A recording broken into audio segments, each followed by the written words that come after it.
پیامبر خدا صلی الله علیه و سلم در مجلس همراه مردم نشسته بودند و صحبت میکردند. و از ابو هریره رضی الله عنه روایت است که میگوید در همین هنگامی که پیامبر خدا صلی الله علیه و سلم صحبت داشتند، یک بادیه نشین نزدشان می آید و سوال می کند. بادیه نشین یعنی که نفری که جای زیستی معین ندارد، از یک جای به جای دیگر کوچیده می ایستد، یعنی که جای زیستش را عوض می کند.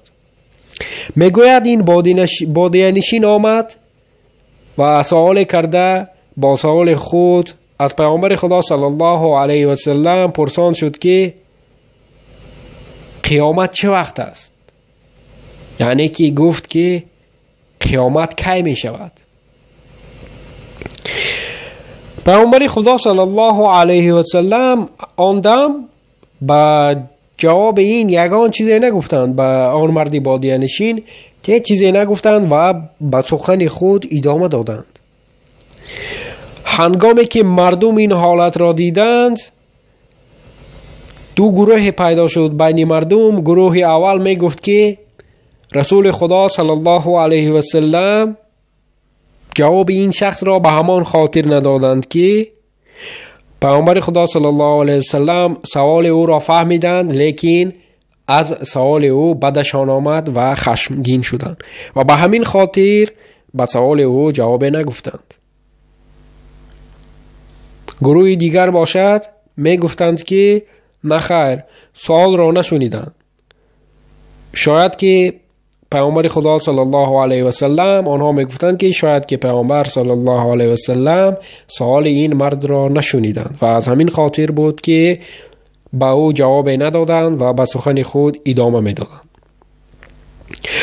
لیکن هنگامی که سخن خود را پیامبر خدا صلی الله علیه و سلم به آخر رسانیدند، تمام کردند، از مردم پرسان شدند که شخصی که از کی بودن قیامت پرسید کجاست؟ بعد همان مرد بادیه نشین از بین مردم فریاد کرد یا رسول الله، منم. فرمودند وقتی که امانت، یعنی پیامبر خدا صلی الله علیه و سلم به او گفتند که وقتی که امانت ضایع گردد منتظر قیامت باش. آن شخص آن دم گفت امانت چی؟ امانت چگونه ضایع می شود؟ پس پیامبر خدا صلی الله علیه و سلم با او گفتند که وقتی که وقتی که یک کار به غیر اهلش سپرده می شود، در آن وقت گفتند منتظر قیامت باش. و از عبدالله ابن عمرو رضی الله عنه روایت است که گفت در یکی از سفرها، وقتی که هنگامی که با پیامبر خدا صلی الله علیه و سلم سفر داشتیم و حالا در راه بودیم، میگوید پیامبر خدا صلی الله علیه و سلم از ما عقب ماندند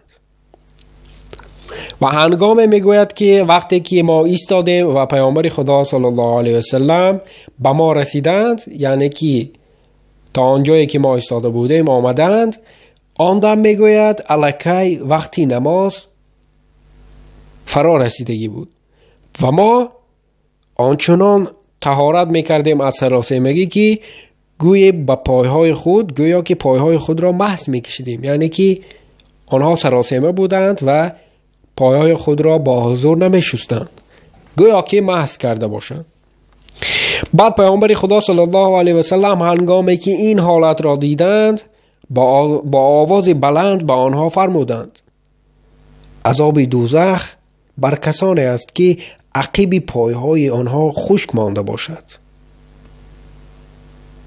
یعنی که پیامبر صلی الله علیه و سلم گفتند که هنگامی که انسان طهارت میکند، قفای پای او وقتی که خشک میماند، عذاب دوزخ بالای این گونه انسان ها است.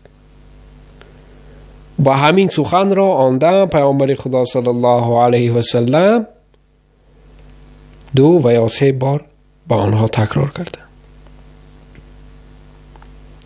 پیامبر خدا صلی الله علیه و سلم گفتند، روایت از ابن عمر رضی الله عنه است که پیامبر خدا صلی الله علیه و سلم گفتند از جمله درختها درختی است که برگهایش نمیریزد و این چیز صفتی مسلمان است. برای هم بگویید که این کدام درخت است.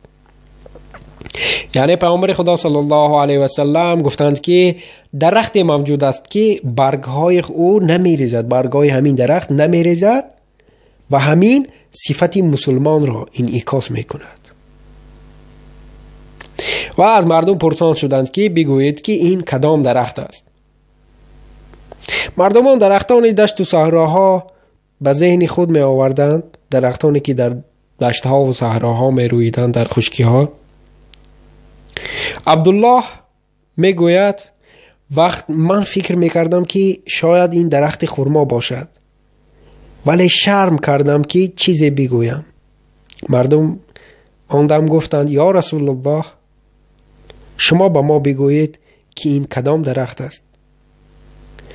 بعداً پیامبر خدا صلی الله علیه و سلم گفتند که این درخت خرما است. دوستان عزیز، شما می توانید که ثبت های بیشتری ما را در یوتیوب کانال ما با نام برادر مسلم پیدا نمایید و اینچنین فراموش نسازید آبونه شدن یا اینکه پادپیسات شدن به همین شبکه ما در یوتیوب. خداوند نگهبان هر یک شما. السلام علیکم و رحمت الله و برکاته.